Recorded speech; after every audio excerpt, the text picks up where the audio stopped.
They're easy to do when you have no equipment, and you can work the chest, the shoulders, and the triceps along with this.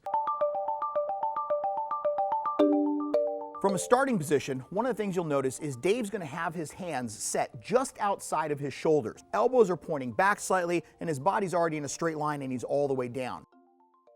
And you notice at this point, his head is in a neutral position, his neck is flat, his back is flat, and his weight is between his hands and the balls of his feet.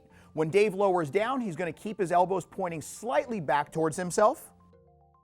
And as he pushes back up, he's going to prevent them from flaring out. What we don't want him to do is flare his elbows out so that he puts his shoulders in a bad position. One of the things that we want to avoid as well is dropping his head. When doing this, you wind up rounding out your spine and you get improper technique this way too, and you're not putting optimal pressure on the chest in order to do the movement. The other thing too is with a proper push-up, you don't want to wind up in a pike position where his butt is up in the air, but you also don't want to wind up where your hips are sagging as you come down too. To do a proper push-up, touch yourself all the way down to the floor, then push back up.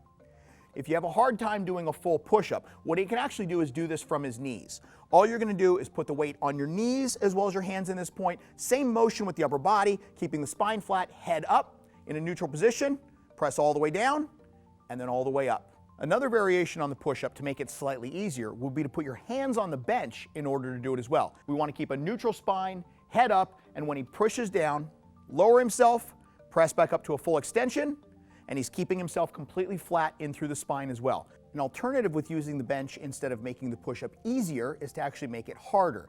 In this case, you'll put your feet up on the bench in order to do the push-up now. Again, with his spine in a nice neutral position, lowering all the way down to the ground. Keeps his back flat, keeps his hips from sagging, and that's what a push-up would look like with your feet up on a bench to actually make it harder instead of easier. Getting tired, Dave?